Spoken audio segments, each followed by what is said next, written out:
the clock turned 12 on 2021, everything was going to become much, much better. But I know things have bled over from 2020 into 2021, and hopefully we'll all get vaccinated soon and get to meet in person. That would be nice.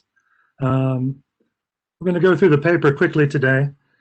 I'm going to start off and talk a little bit about the context of the situation, a little bit about SEP evaluation that's in the paper. And then Jorge and Ruud are going to take over and talk about the level of licensing from both a theory and practice perspective. So let's get going. All right, so the context is very important, especially for those who have not been that much involved, especially new industry verticals, into the standardization process. The standardization process is different than a traditional kind of arm's length market relationship between actors. Actors come together, they compete on the technology market to get their technologies included in the standard, but they do that in an open consensus-based standard development organization where the output is one single standard that then goes to the whole global market. This is different than, as I mentioned before, the idea that each firm would come up with its own standard. There would be a competition of de facto standards on multiple markets. We know that this, from what we've learned, that the standard, this open consensus SDO model has become more efficient because we started with a model that was broken down, as you can see on the right, in 1G with analog and then 2G with digital. We had a lot of different fractured proprietary standards. And then we moved to a smaller competition amongst groups in 3G, and then finally to one overall group run by 3GPP in the last group. So it's important to understand that when you start thinking about the ecosystem in which cellular standards are created, it's not created in a typical arm's length negotiation-based hierarchy and market thinking. It's done and it starts out with a bunch of people working in a consensus and collaborative way to begin with. And the second thing, of course, is that if we alter the incentives of this open consensus-based model, we won't necessarily just change something in that model. We will get people to strategically change the different models, which the second model would be to go back to this competition among standards, which we know is less efficient. So how has this worked? Well, some standards are extremely successful. And it's not surprising because people, based on the model of how this is done, have invested privately tens of billions of dollars in R&D. They have put forward these technical contributions in competition.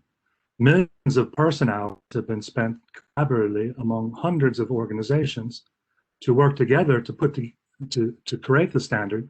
And then these releases coming out and improving all the time have been implemented and create trillions of dollars in economic value. The last number was $4.1 trillion put out by GSMA. And you can see here that the total pie, I've broken it into a smaller piece, the smartphone revenue, which is just a small part of the total mobile economy. And then in orange, you can see the SEP licensing, which is a little bit of a joke because you can't see the orange in here. And that's because it's only about 0.34% or 0.17%, depending on how you calculate it, of the total pie. But of course, this small amount, between 10 and 15, 20 billion, depending on the situation, as things go forward, is very critical to the incentive structure of how this system continues to generate new and better standards in these 10-year periods. And also for the actors involved, this is a lot of money. So this has created a number of contentious issues, but it's good to understand that this has been a very successful model and that the issue we're talking about is a small piece of a huge amount of value that's created.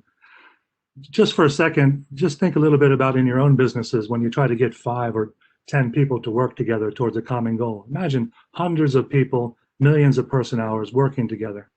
This is extremely phenomenal accomplishment. And I think that everyone, unless you're someone who said, well, when we went to the moon, you said, yeah, but we could have gone to Mars. Unless you're that person, this is a pretty good accomplishment. We have to take some credit for what we've done here. Moving on to the cellular value chain, we see that there's both a material value chain where components are put together into systems and end products. We also have service providers and then the customer and the consumer. SEP licensing, in theory, could operate at different levels, and we'll talk about that more soon. For historical reasons and norms in the telecommunication industry, and for exposure, and because SEP licensing is, of course, based on patents and not other foundational assets, the telecom space is focused on the end product as a licensing level.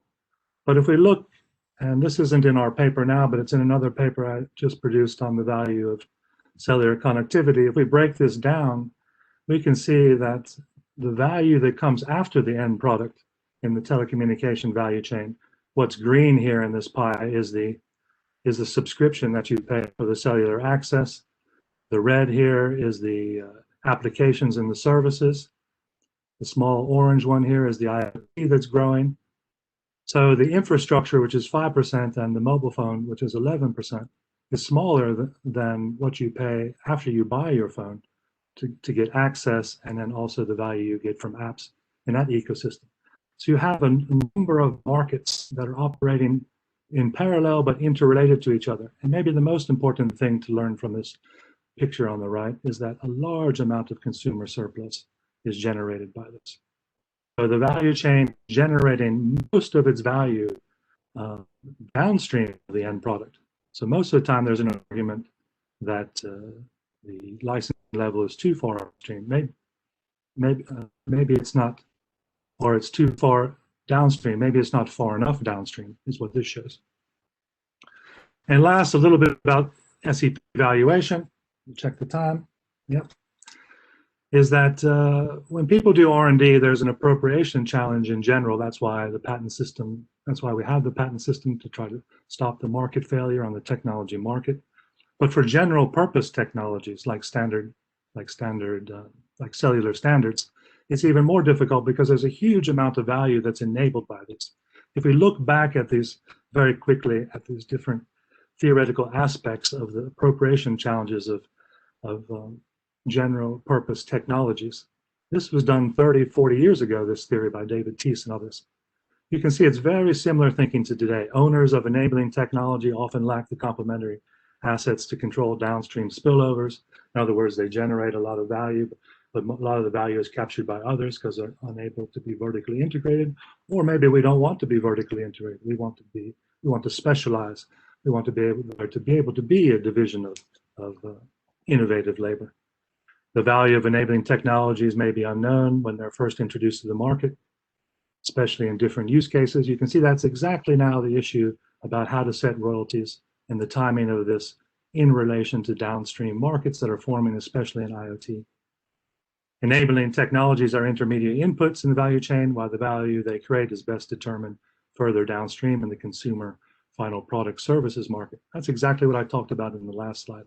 A lot of the value that's enabled is further downstream than even where the intermediate inputs are connected, especially through using this, linking this to the patent system. So where is the right place, and how do we understand how value should, the surplus values created should be split? It's very difficult for owners of these types of technologies to appropriate this at the proper level that incentivizes them to continue to do research. And the last one is the owners of enabling technologies often lack the resources and the concomitant bargaining power to be a credible threat to vertically integrated companies. In other words, they're not able to put pressure on the companies downstream to be able to create a good bargaining position. All of this we see in the cellular space. So the solutions, what have we found, and what can we do? So FRAND, of course, is a great solution because it says that you should compensate people on a fair, reasonable, and non-discriminatory basis, which gives the opportunity for people with general purpose technologies to receive a reasonable return on their investment, and also for the implementers to take away the potential worry about holdup.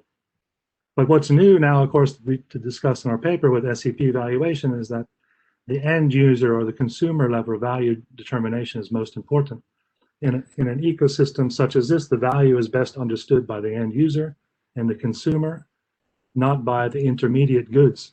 And this is coherent with price theory. So we should be looking to set the SEP valuation at the value that's produced to end users and consumers, and then we can discuss where the level of licensing should be. And the last one is this, that SEP value should be based on use case. And this is important as well because there's going to be a lot of different types of use cases, And if we say that the value of technology is based on its use, then it will have different values and different uses, which will allow for differential pricing, which will allow for a much more efficient rollout of IoT.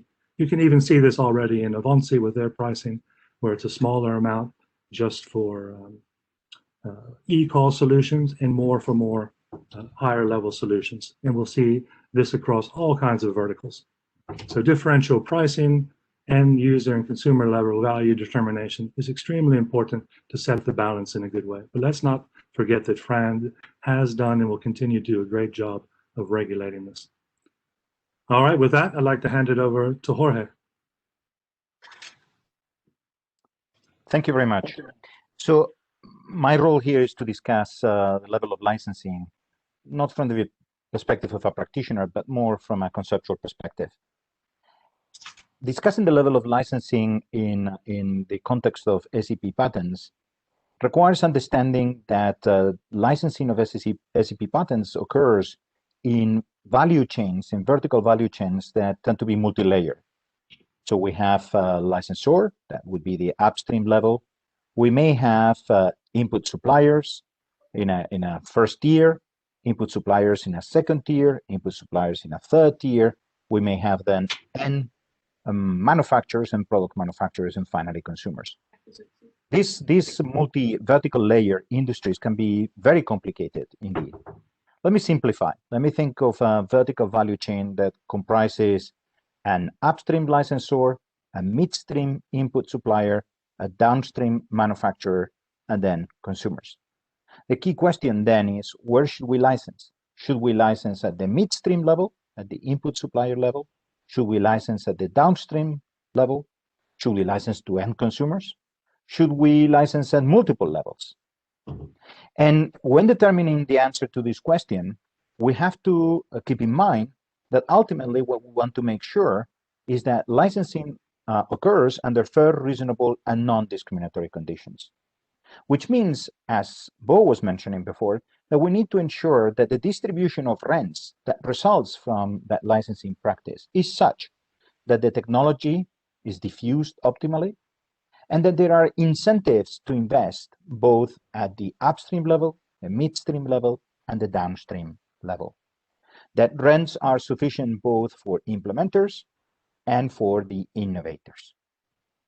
Now, the problem with FRAN is that it is necessarily incomplete. It's an incomplete contract. It's impossible to specify ex ante all the elements that need to be factored in when we try to achieve that optimal division of rents.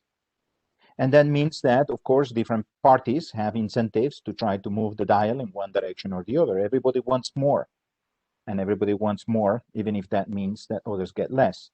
Of course, the level of greediness is moderated by the fact that IP, inputs, and outputs are all complements, and therefore you cannot really extract too many rents without undermining the value of the vertical change that I referred to before. But within those limits, there is, one should expect competition for the rents. The discussion about the level of licensing is ultimately not a discussion about what technically would be optimal. In practice, it's a discussion about how those rents are shared.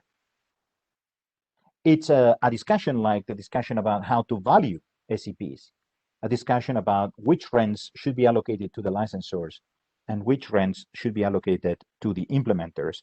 And typically, although they don't have an active voice in these discussions, in parentheses, which rents go to the consumers.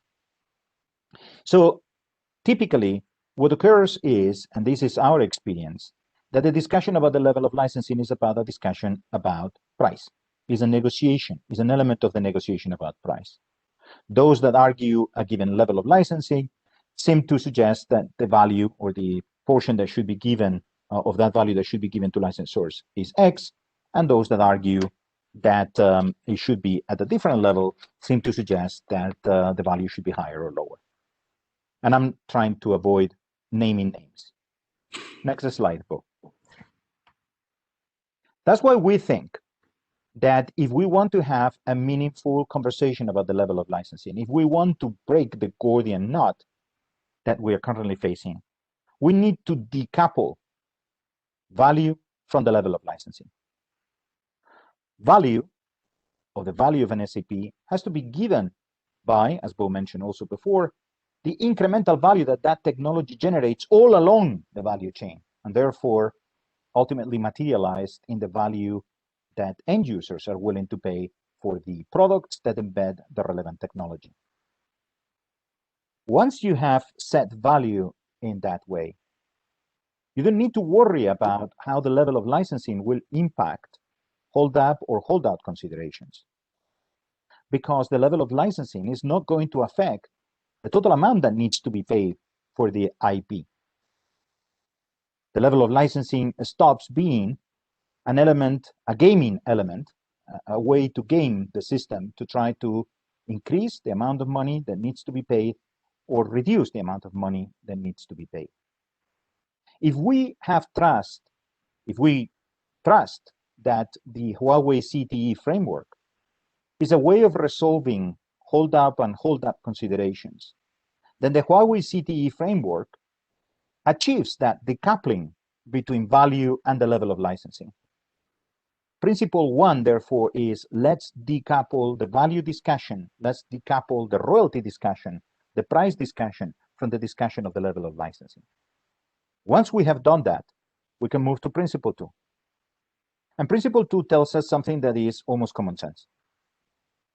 If the level of licensing discussion is no longer a game about the price, then we need to choose the level that minimizes transaction costs. That typically is going to result in licensing at a single level. One question, which transaction costs? Well, the transaction costs that we need to minimize are the transaction costs that would be originated by the licensing negotiations. There may be other transaction costs along the value chain where licensing takes place. In some industries, those transaction costs means that traditionally licensing has been the responsibility of a particular player rather than the other. Well, those are transaction costs that have to be minimized within the value chain, but they are not the responsibility of the licensors and are not caused by a particular SEP licensing instance.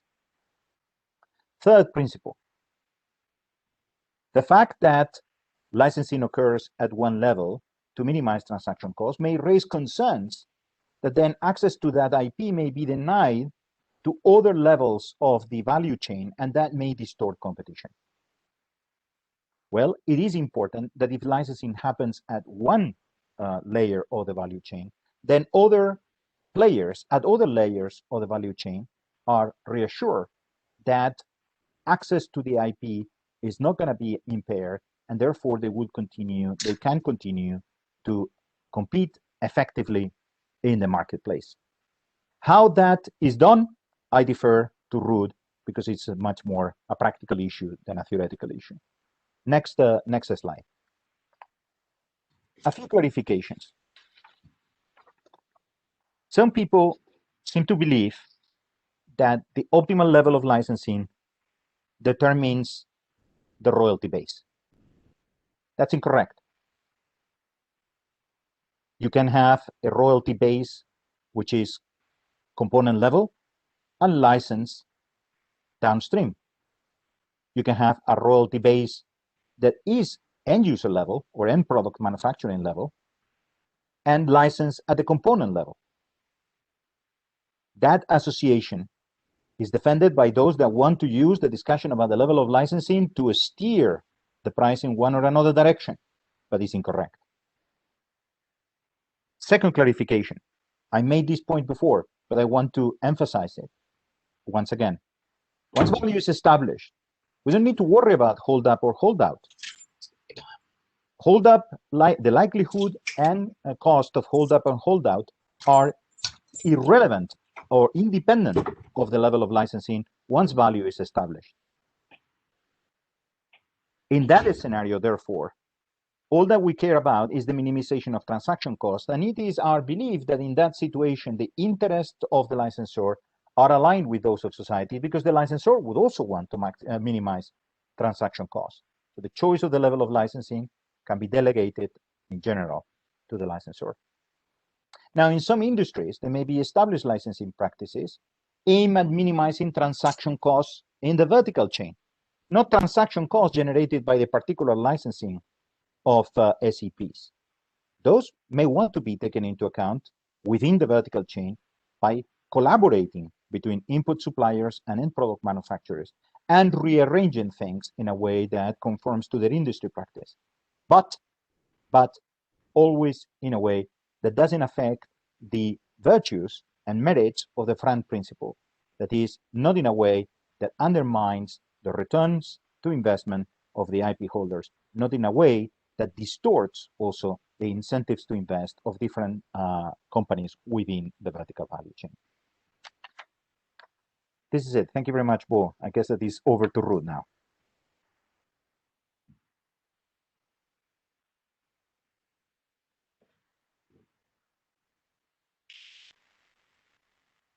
Over to you, Ruud. Yep. Okay, good. Thank you very much, Jorge. As mentioned already by Jorge, when we talk about a single level of licensing, suppliers at higher level of licensing should then be able to supply their components to the selected level of licensing without any risk. And as mentioned already, this can be done by have-mates and non-asserts. But before addressing that, I will first look back a couple of decades and go back to the 1980s of the last century and look at how licensing was done as from that period of time onwards. And traditionally, most sub-licensing for consumer products like television, set-top boxes, and DVD players was done at end product level. And that holds for both system-related standards, for example, to digital video broadcasting or digital audio broadcasting or DVD system. But it also holds to specific technology standards like the audio-video compression technology standards, MPEG 1, 2, and 4, where even all the relevant SEPs were incorporated into encoders and decoders, but still the licensing was done at end product level. And for completeness sake, I must say that in some non-consumer product areas, the licensing was done at component level. And even sometimes when licensing was done at end product level, component and module suppliers were given the opportunity to pay the royalties on behalf of the end product maker. If you look back in time also, if you look at how standards were made, then they were mostly made by end product makers, with hardly or no involvement of component makers. Of course, there were some end product makers that were vertically integrated and also had component activities where they use these components in their own products, but also sold them to the third-party market. And if you look at these standards, then most SEPs were held by the end product makers that were also most active in contributing their technologies to these standards. Component makers were not the target for the sub-licensing, and component makers were also not requesting licenses. Licenses were directed at end product makers. Next slide, please.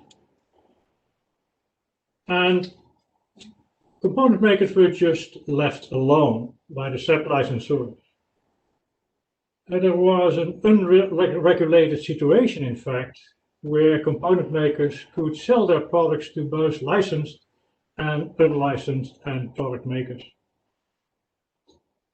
In other cases, there were certain arrangement made between the SEP licensors and component makers, where the SEP licensors told the component makers, well, you can sell your components, but only to licensed end product makers that are licensed by me already. But in both situations, whether there was no arrangement or an arrangement made, the component makers could sell their products without any direct or implied license to the SEPs. And thus they could sell their products to licensed and unlicensed product makers. They gave notices often to their customers that they had to take licenses when they were using for use of those components in their end products.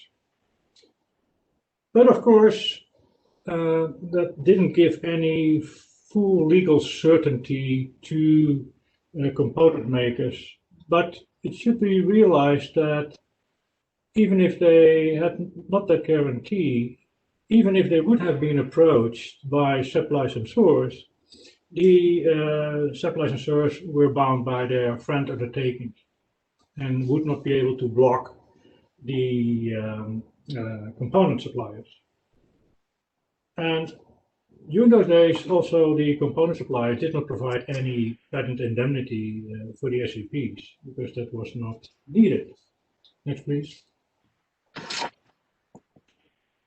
But it has never been an issue in the market, but it became an issue when SEP licensors started to license in the automotive industry, and an argument was made that everyone that requested a license should be able to get a license. But as Jorge already mentioned, that had more to do with the value of the licenses than with anything else.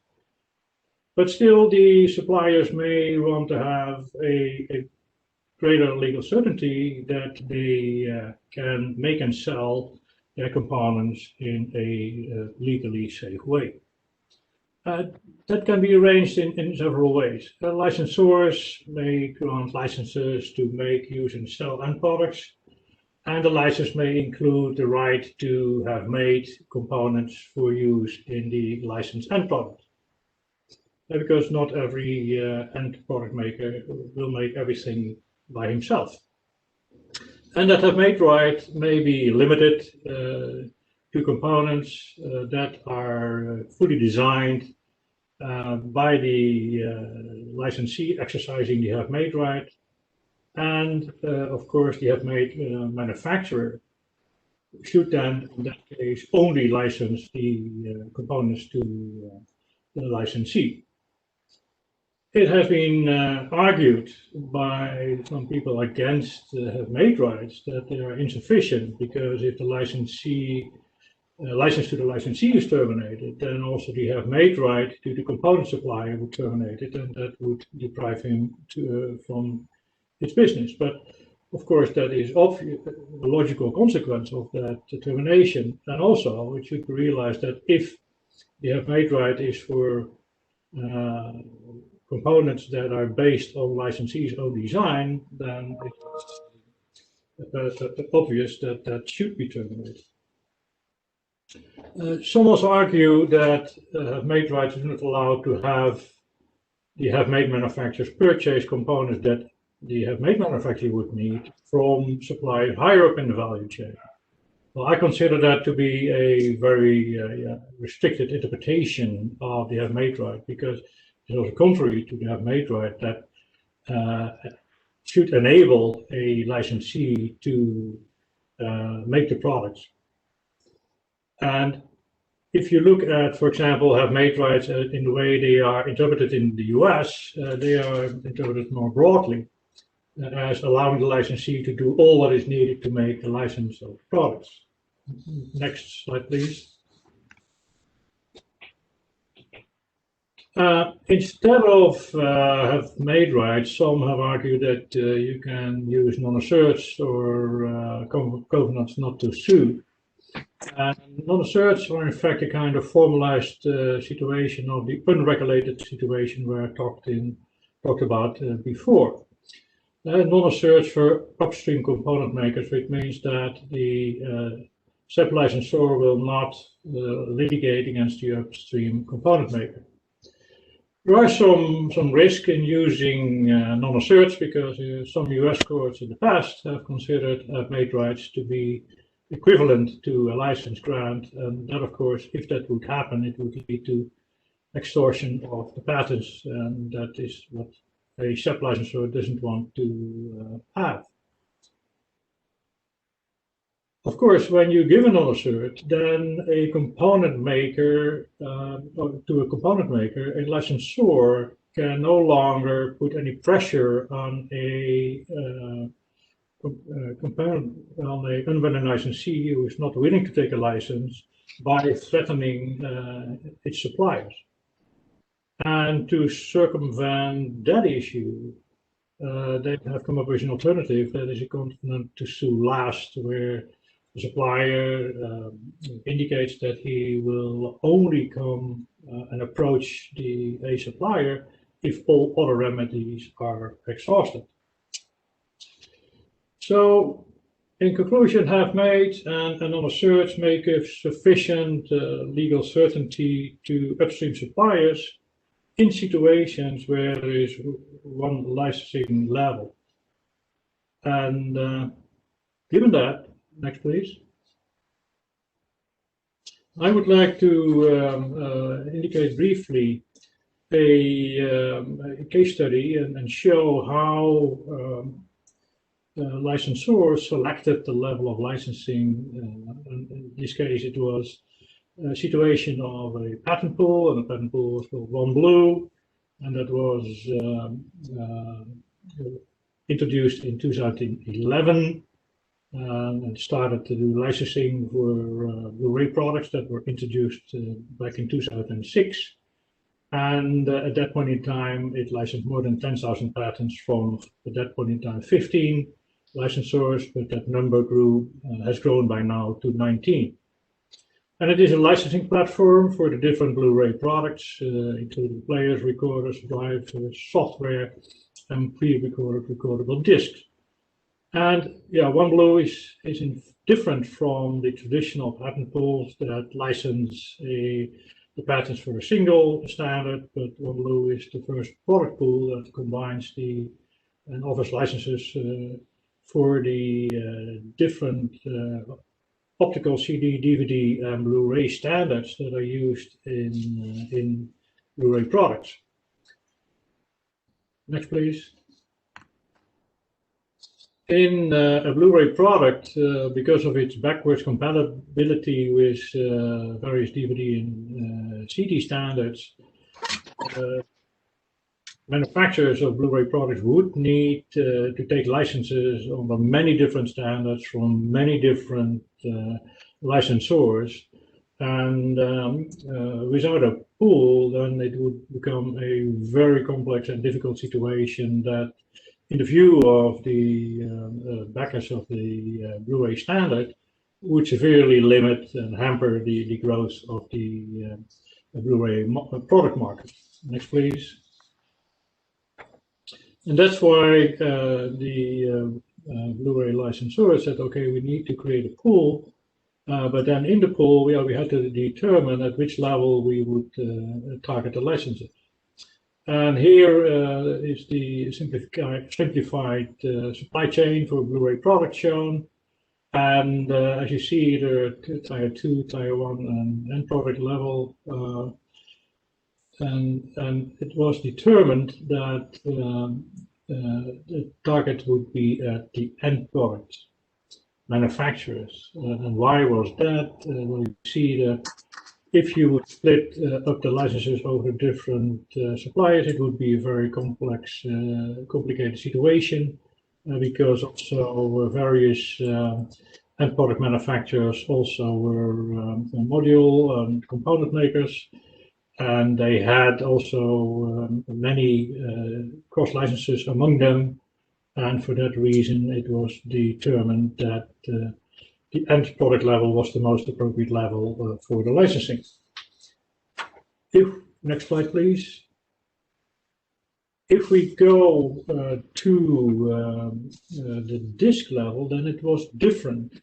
This shows the value chain for disk making, where you have the movie studios that create the video content, and that is given to companies that edit and formatted the content in the Blu-ray standard, according to the Blu-ray standard. Once that is done, then of that a class master is made, which is used as a stamper for the mass volume application, and which after labeling and packaging is distributed through various retail channels. Video content is not only made by the well-known movie studios and the Hollywoods of this world, but also by many different independent studios around the globe. And that would make the tracking and tracing of the licensing at video content producers much more difficult. And for that reason, the licensors decided that targeting the disk replicators would be far more practical and far more convenient to everyone. And that's how you see that within for one standard, and for the different products of the standard, the licensing level is chosen at different levels depending on the type of product and depending on the practicalities and the market situation. And I would like to leave it with that. Thank you. Thanks, Ruud.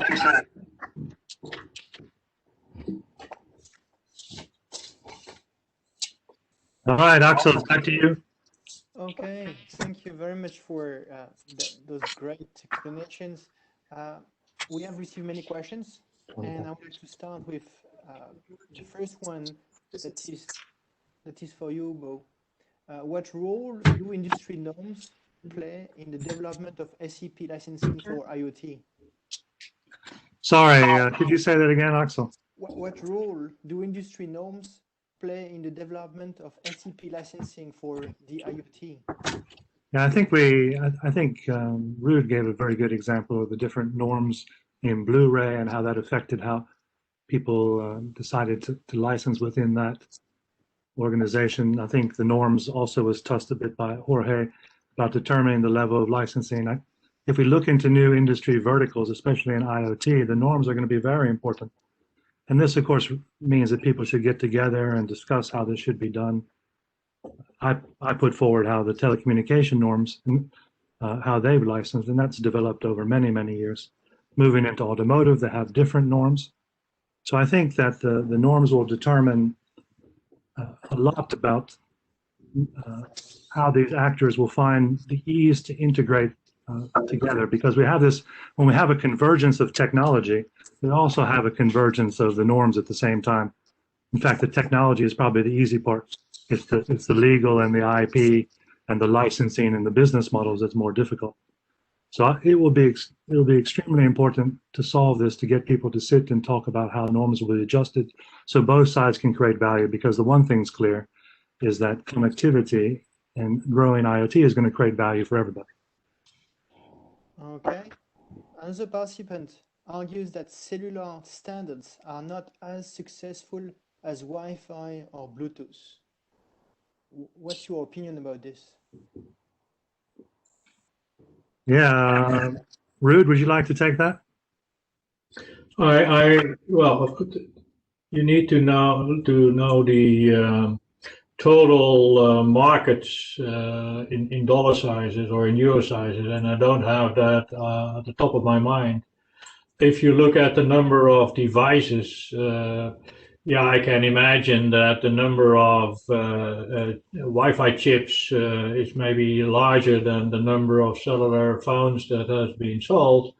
But I think if you look at the total economic value, that the cellular, I think, will still stay on top. But I would need to see the numbers. I mean, if I had there, I mean, there are different technologies that do different things. They overlap a little bit, but they have completely different. If you said, well, Bluetooth's much more valuable. We should get rid of cellular. You're going to have a little bit of difficult using your mobile phone. So it's a little bit difficult to put these together in that way. Okay. Next question is, should the level of licensing be adjusted to reflect concerns about hold up or hold out? I think this is for Jorge.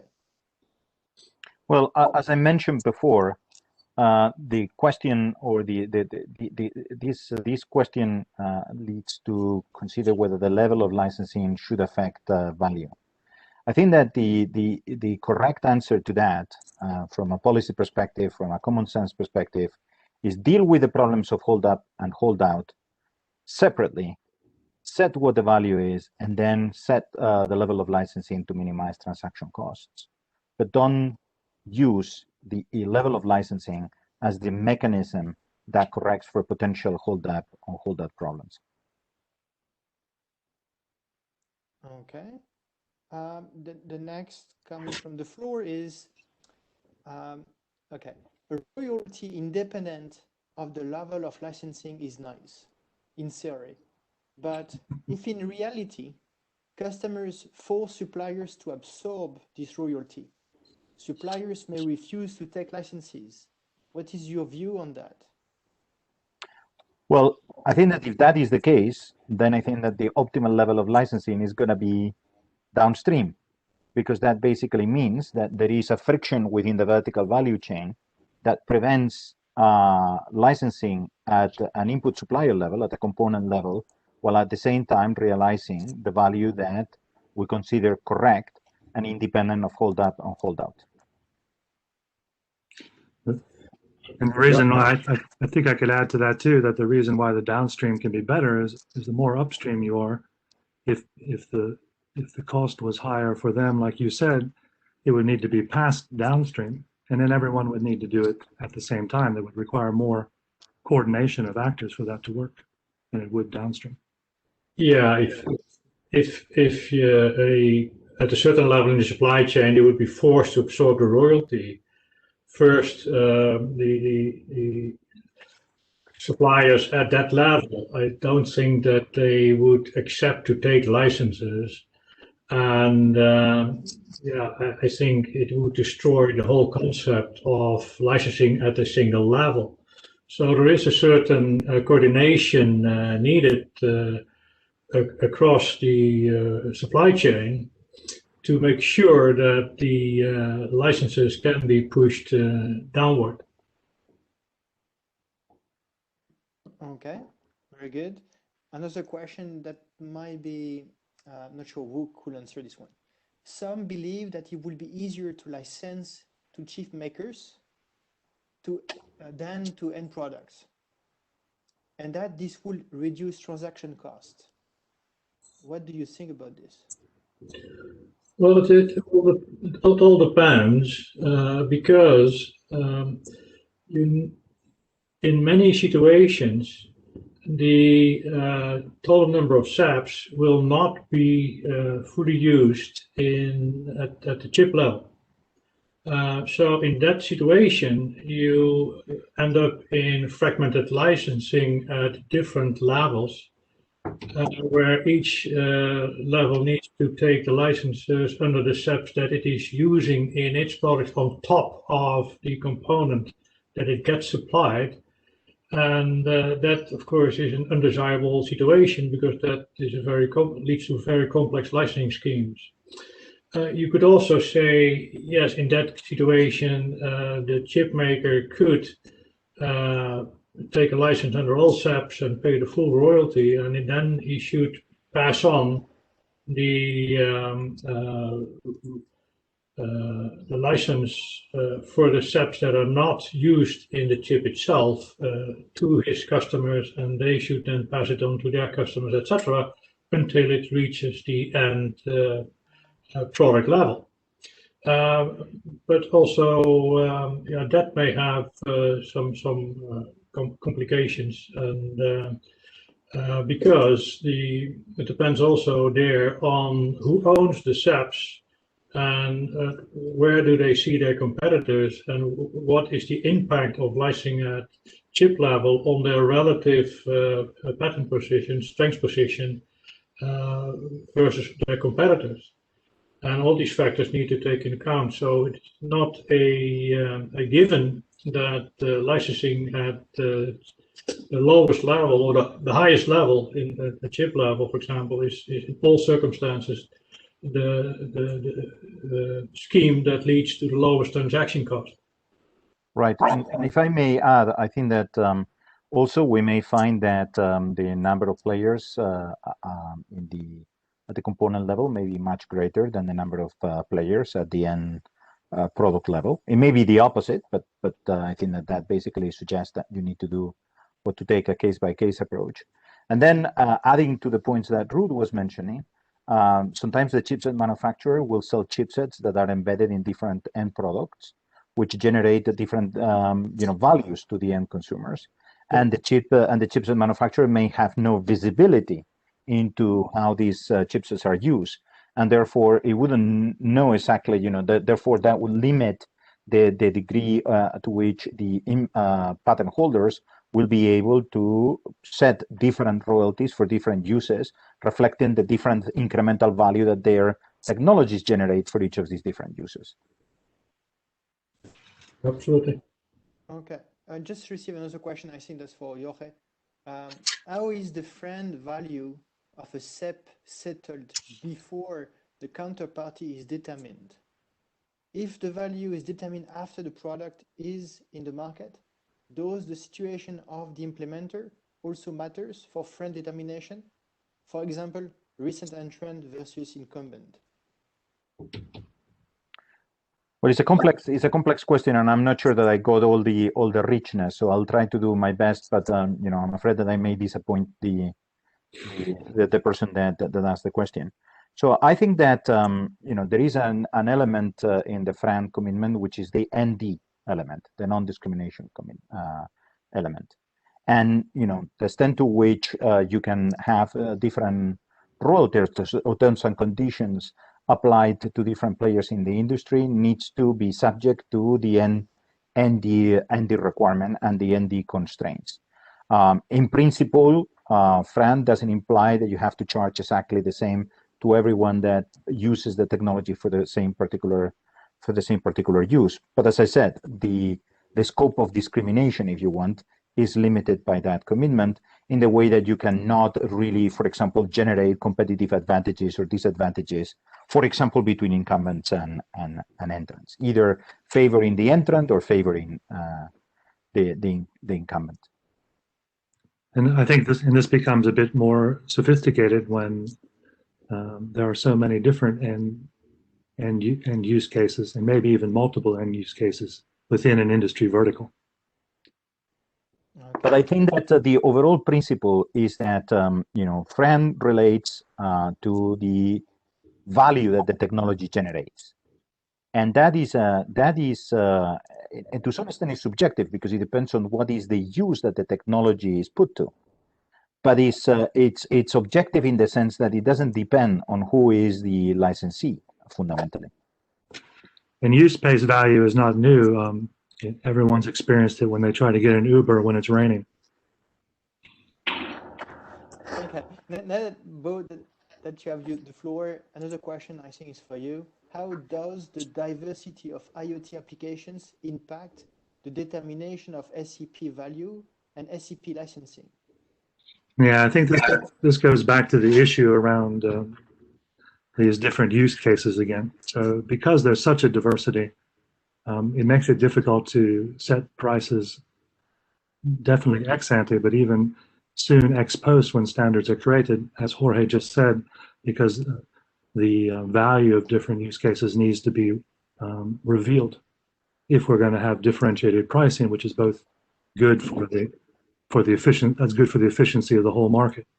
So the more diversity that there is, not only multiple, healthcare and automotive and agriculture, but even within those areas, that's going to, of course, alter the value in different licenses and also going to affect how licensing is done. And at the point in time that a standard is adopted, you don't know all the applications in the various IoT verticals, for example, that will come to the market. They also will not come to the market at the same point in time. That will develop over time. And each time that a new application is using a standard, you need to look at the products that are put to the market and that are compliant to that standard. And that may be widely different products. And you need to determine the value of the SEP licenses for each product separately. And that may be different from product to product. Understood. This new question is for you, Ruud. Would you please share your knowledge about the non-assert? Do damages continue to accrue during a non-assert period? Damages for whom? If you have a non-assert, then it means that the SEP licensor will not assert its patents to the company, for example, the component supplier to whom that non-assert was given, and he will not sue. So I don't see how damages can accumulate in that situation for the component supplier. And of course, as long as the customer of the component supplier has not taken licenses, I think the damages, the royalties over past sales of that end product maker, they will accumulate. I think that's the whole idea of our model and our thinking, and what's been discussed is that the people early upstream in the value chain is not the focus of the license if the licensing level is downstream. Yeah. And all these different mechanisms could be put in place, but historically, even when they weren't in place, there wasn't any issue because it doesn't incentivize anybody to block someone from producing components to an actor that they eventually want the license to. Okay. The next question is, that's interesting. Should every SEP licensor be free to choose to its preferred level of licensing in the value chain? Well, if we talk about one level of licensing, then we need still to determine, well, what is then that one level? And that, in my view, requires coordination among licensors and also implementers. And that needs to be done in an early phase of the licensing for a certain application. And that can be facilitated by a licensing administrator, like for a patent pool, as we know, in that role, that what they do today, or that can be a newly established body. But that coordination, I think, is needed so that you ensure that everybody agrees on that single level of licensing.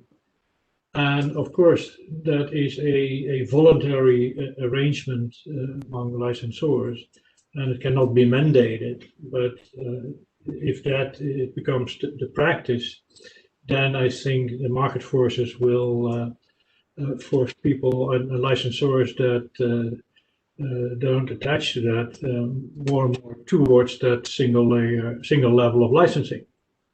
And of course, you also need to involve implementers in that whole process so that they agree to that as well.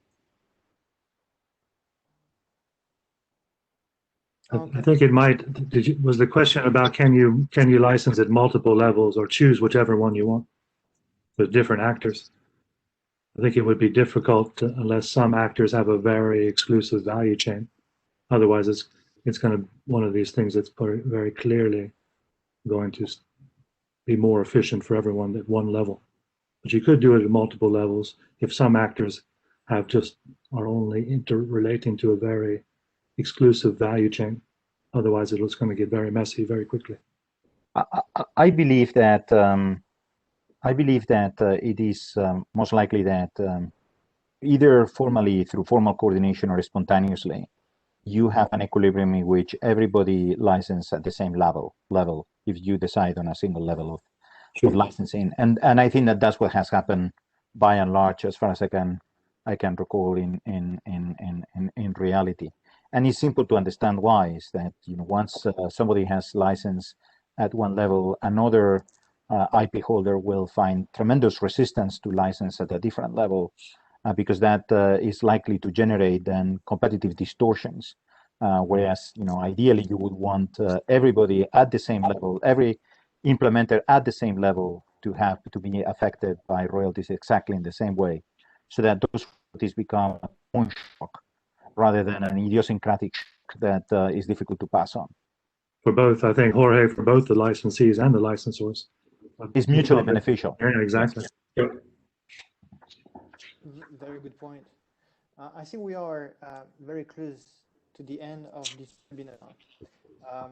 I would like to apologize not having been able to take all the questions, because I can see at least a dozen pending, but we will not be able to address all of those today. And to conclude this great webinar, I would like to thank once again the presenters, Bo, Jorge, and Ruud. You have done a tremendous job explaining very simply a very complex issue. And as explained before this presentation, a recording will be made available on the 4IP website tomorrow, as well as the slides. Later today, you will receive an email inviting you to complete a 1-minute survey about this webinar. We will be very grateful for your feedback. You have on your screen the next 2 webinars that will be organized by 4IP Council. Please feel free to register and to visit the website to do so. Thank you very much to all of you for attending. Thank you for presenting this webinar, and I hope to be able to talk to you on early February. Thank you very much. See you soon. Thanks, Axel. Thank you, guys. Bye. Bye-bye. Bye.